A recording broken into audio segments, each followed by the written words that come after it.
Jumpa lagi dengan saya, Willy The Rooms. Tetap di The Sinners Channel.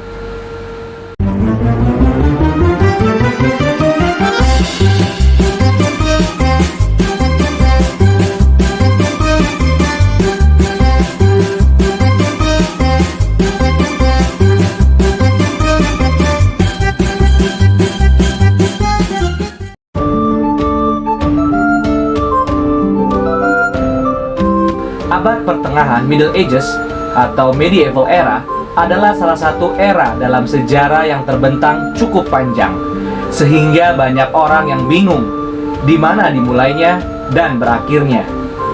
Menurut para sejarawan, abad pertengahan dimulai sejak kejatuhan kerajaan Romawi pada tahun 476. Kejatuhan kerajaan Romawi ini terjadi tepat setelah masa seorang teolog agung yang bernama Agustinus dari Hippo. Kejatuhan ini disebabkan oleh penyerangan terus-menerus oleh bangsa barbar yang bernama Visigoth pada tahun 410. Akhirnya, pada tahun 476, ibu kota kerajaan Romawi berhasil diduduki dan dikuasai oleh raja barbar yang bernama Odoacer. Kerajaan Romawi adalah kerajaan yang sangat besar daerah kekuasaannya pada waktu itu. Mereka telah memiliki sistem pemerintahan yang dapat mengontrol seluruh wilayah jajahan mereka pada saat itu. Ini adalah peradaban yang begitu tinggi. Tidak mudah untuk mengontrol seluruh wilayah jajahan yang luas pada saat belum ada transportasi dan teknologi seperti sekarang ini. Mereka hanya mempunyai kuda, unta, kapal yang tidak bermesin, yang mengakibatkan pengiriman sebuah pesan atau perintah bisa sampai berbulan-bulan jika tempatnya jauh. Bahkan, jika ada pemberontakan di ujung, di pusat tidak akan tahu sampai berbulan-bulan kemudian. Maka, untuk mengontrol keadaan ini, kerajaan Romawi membentuk pemerintahan boneka. Sama seperti Herodes yang ditempatkan sebagai raja Israel pada masa Tuhan Yesus. Negara-negara jajahan lain juga diberikan seorang raja lokal yang memerintah di sana, sehingga ada sedikit otonomi yang terlihat. Raja-raja lokal ini tidak memiliki kekuasaan yang absolut atau tertinggi. Kekuasaan tertinggi tetap ada pada Kaisar Romawi. Para raja-raja lokal harus memberikan upeti dalam kurun waktu yang ditetapkan oleh pemerintahan Romawi dan harus tunduk pada setiap kebijakan Kaisar. Kesulitan dalam pengontrolan wilayah kekuasaan ini memiliki dampak yang negatif sekaligus positif bagi kerajaan Romawi. Dampak negatifnya adalah negara-negara yang makin jauh dari pusat pemerintahan Romawi pasti makin mudah diserang atau memberontak. Inilah jalan masuk yang membuat kerajaan Romawi bisa sampai kalah oleh bangsa-bangsa barbar. Tetapi, kesulitan pengontrolan ini juga menjadi satu keuntungan ketika kerajaan Romawi telah ditaklukkan ibu kotanya oleh bangsa barbar itu. Ketika bangsa barbar berhasil menaklukkan tahta Kaisar Romawi, berarti sekarang merekalah yang menjadi penguasa dari daerah-daerah jajahan kerajaan Romawi. Masalahnya mereka adalah bangsa barbar yang tidak terpelajar dan tidak memiliki peradaban yang tinggi. Mereka tidak mengetahui sistem pemerintahan yang baik untuk mengontrol seluruh wilayah yang luas itu. Hal ini mengakibatkan adanya sebagian wilayah jajahan Romawi yang tidak terkontrol. Akhirnya bergabung dan berdiri sendiri melawan bangsa barbar itu. Wilayah tersebut adalah bagian sebelah timur jajahan Romawi yang akhirnya bertahan kurang lebih 1000 tahun setelah jatuhnya pusat pemerintahan Romawi. Wilayah ini disebut Byzantine Empire yang berpusat di Konstantinopel. Wilayah barat yang telah diduduki oleh bangsa barbar bukan lagi sebuah kerajaan Romawi yang besar. Tidak ada lagi tentara imperial Roma.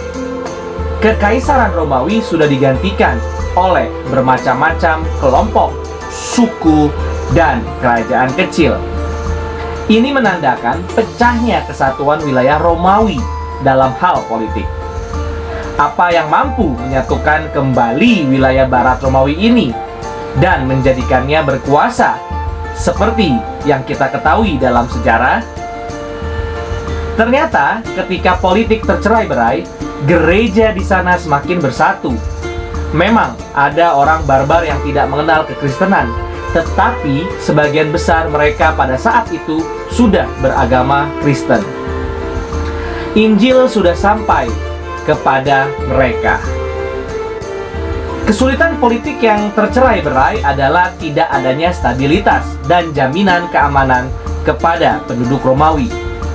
Hal ini membuat penduduk Romawi mencari-cari suatu bentuk kesatuan yang dapat memberikan jaminan. Akhirnya, mereka menemukan kesatuan di dalam gereja yang tidak mereka dapatkan dari negara. Maka kelama-lamaan, gereja-gereja di Roma memilih untuk mempersatukan diri di bawah sebuah figur, yaitu keuskupan Romawi. Sebelum ini tidak ada jabatan yang disebut dengan paus. Istilah paus sejak abad mula-mula memang sudah ada, tetapi bukan sebagai jabatan, melainkan sebagai sebuah panggilan kepada tua-tua dan pemimpin gereja yang dianggap agung. Istilah paus digunakan karena berasal dari kata father, yang berarti orang dengan panggilan ini mencerminkan seorang figur bapa yang memimpin anaknya dengan baik. Sejak gereja-gereja sepakat untuk berada di bawah keuskupan Romawi, paus menjadi hanya ada satu, yaitu di Roma. Banyak orang yang kurang jelas pengertiannya tentang Dark Ages atau masa kegelapan yang terjadi dalam sejarah. Biasanya yang tergambar dalam pikiran adalah setelah Dark Ages barulah masuk kepada Middle Ages. Yang perlu kita ketahui adalah Dark Ages dan Middle Ages tidak terpisah. Dark Ages hanyalah bagian dari Middle Ages, yaitu masa awal Middle Ages. Mengapa disebut Dark Ages? Permulaan abad pertengahan disebut sebagai Dark Ages karena pada masa itu tidak terjadi perkembangan yang signifikan di berbagai bidang seperti teologi, filsafat, dan ilmu pengetahuan.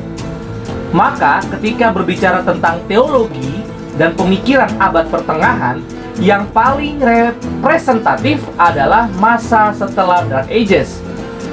Setelah masa itulah, kira-kira abad ke-12, baru muncul teolog-teolog yang cukup besar dan berpengaruh dalam sejarah abad pertengahan.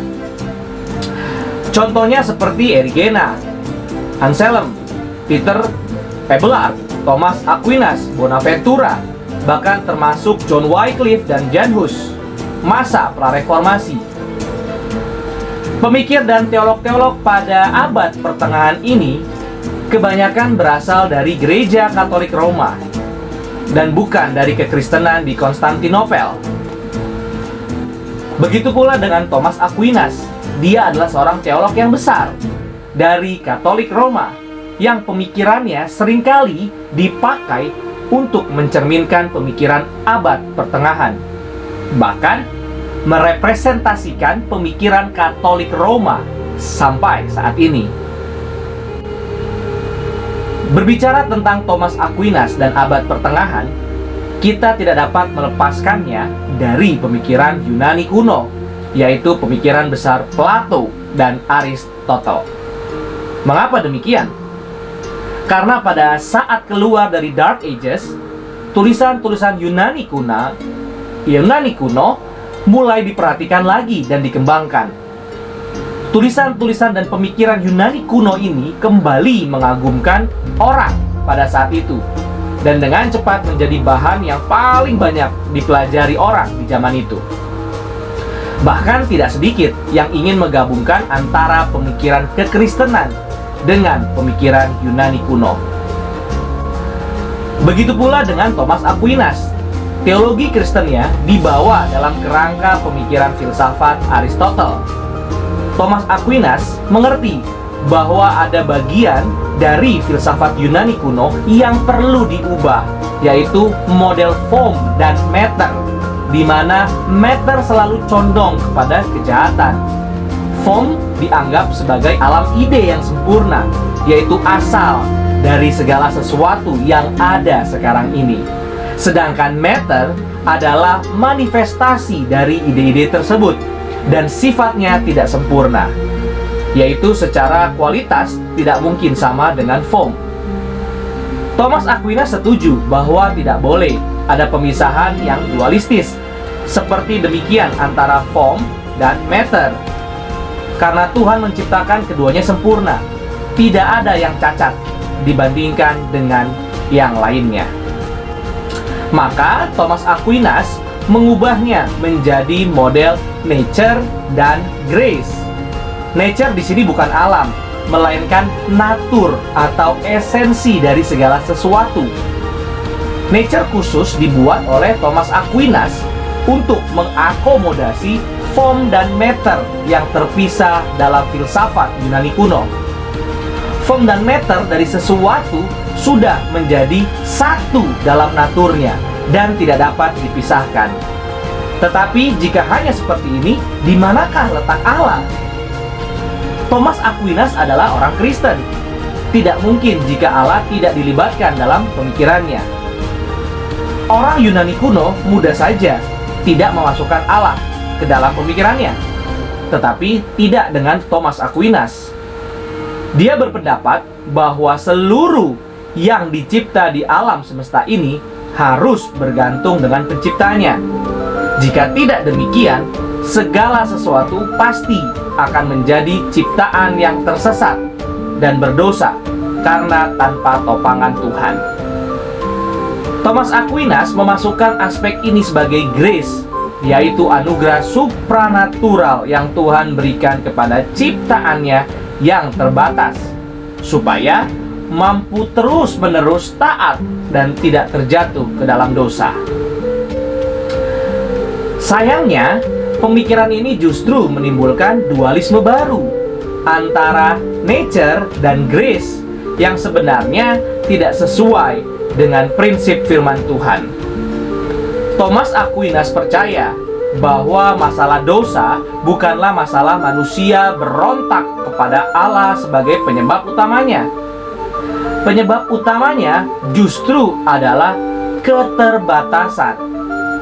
Jika pemikiran Yunani kuno menganggap materi sebagai yang jahat, Aquinas menganggap keterbatasan adalah suatu kejahatan dan akan terus condong kepada kejahatan. Maka tidak peduli seberapa sempurna Tuhan mencipta kita, jika kita terbatas, pasti kita akan selalu condong kepada kejahatan dan dosa. Maka dari itu, butuh yang namanya topangan supranatural Tuhan, yaitu grace. Jadi ketika Adam berdosa, dia tidak berubah naturnya menjadi mati kekal dalam segala aspek, melainkan hanya kehilangan kuasa supranatural Allah. Jika Tuhan saat itu memberikan grace yang cukup, Adam pasti tidak terjatuh ke dalam dosa.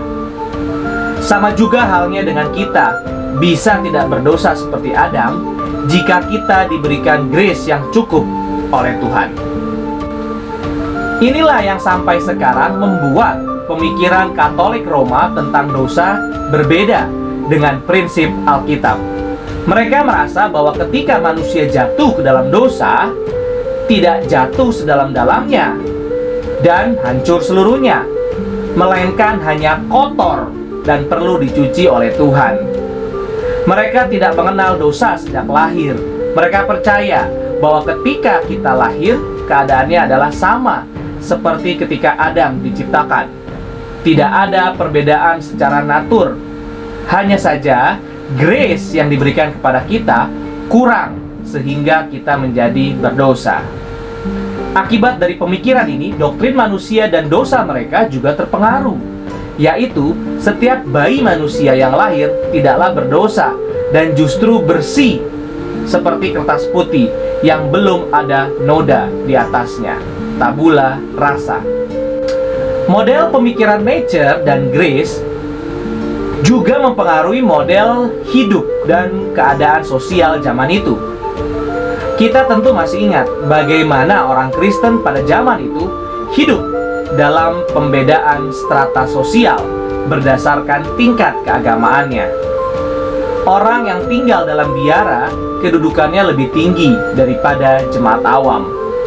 Yang semakin berurusan dengan keagamaan dan mengkhususkan diri dianggap suci dan boleh memegang peranan penting dalam masyarakat.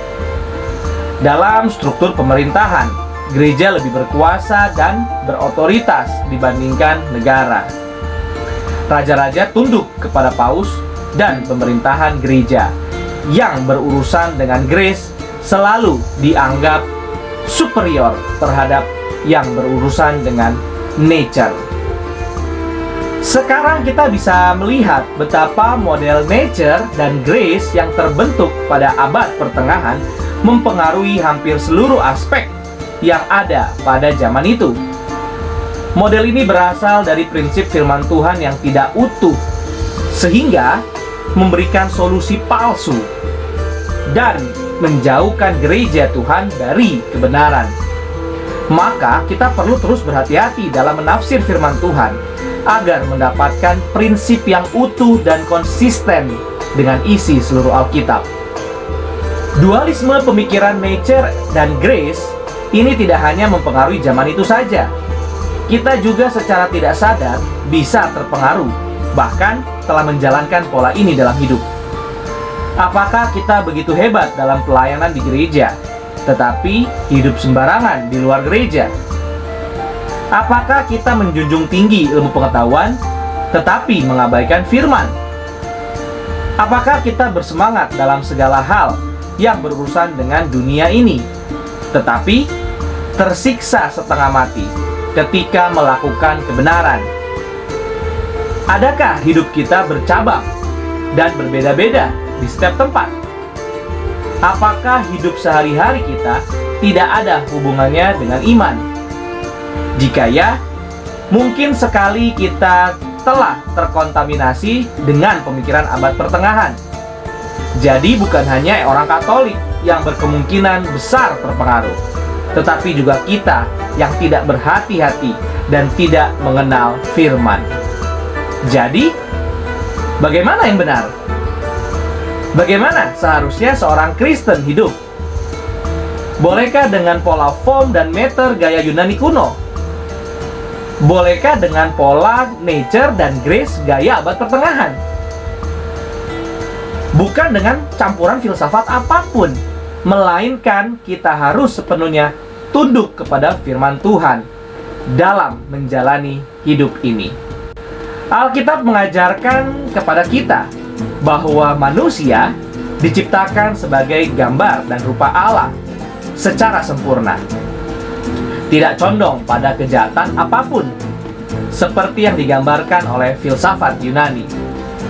Manusia diberikan kesadaran secara penuh mengenai keberadaan dirinya dan tanggung jawabnya. Jadi, ketika manusia berdosa, bukanlah karena Tuhan yang salah, karena tidak memberikan kuasa supranatural, melainkan karena manusia memberontak kepada Allah secara aktif dan tidak lagi menggenapkan sasaran yang sudah ditentukan oleh Allah. Manusia juga bukannya independen dan kuat dalam dirinya sendiri, seperti yang dijelaskan oleh Thomas Aquinas dalam konsep nature-nya, melainkan adalah ciptaan Allah yang harus sepenuhnya bergantung dan tunduk kepada Allah. Jika tidak demikian, manusia akan kehilangan makna hidupnya dan jatuh ke dalam dosa. Ciptaan tidak boleh jatuh kepada otonomi yang independen dari Allah. melainkan harus terus-menerus menundukkan diri di bawah otoritas Allah. Sama seperti ikan yang tidak bisa hidup ketika ingin bebas dari air, begitu pula kita ketika ingin lepas dari kekuasaan absolut Allah karena kita melawan natur kita sendiri. Hidup kita tidak lagi boleh memiliki dualisme. Seluruh hidup ini adalah milik Allah dan harus didefinisi hanya oleh Dia. Kita hanya perlu menghidupi satu cerita, yaitu cerita kerajaan Allah dan gerejanya yang telah Allah wahyukan sejak permulaan sejarah. Dengan demikian, baik di dalam gereja maupun di luar gereja, tidak ada perbedaan identitas. Belajar ilmu pengetahuan dan firman juga tidak berbeda metafisikanya. Segala kebenaran adalah kebenaran Allah. Identitas dan metafisika kita hanya satu, yaitu sebagai umat Allah yang sedang hidup dalam kerajaan Allah. Hidup yang utuh inilah yang akan menyatakan kepada dunia bahwa gereja Tuhan adalah satu-satunya yang memiliki pengharapan dan kebenaran karena sudah ditebus oleh Kristus. Mari, jangan mengulangi kesalahan pemikiran abad pertengahan dalam hidup kita. Kita belajar sejarah gereja selain untuk mengerti pekerjaan Tuhan sepanjang sejarah, juga untuk menjadi pembelajaran agar tidak mengulang kesalahan yang sudah terjadi dalam sejarah. Terima kasih. Tuhan Yesus memberkati. Puji Allah, puji Allah, puji Allah Tritunggal. Mulia-mulia bagi Allah, pemberi kurnia keselamatan.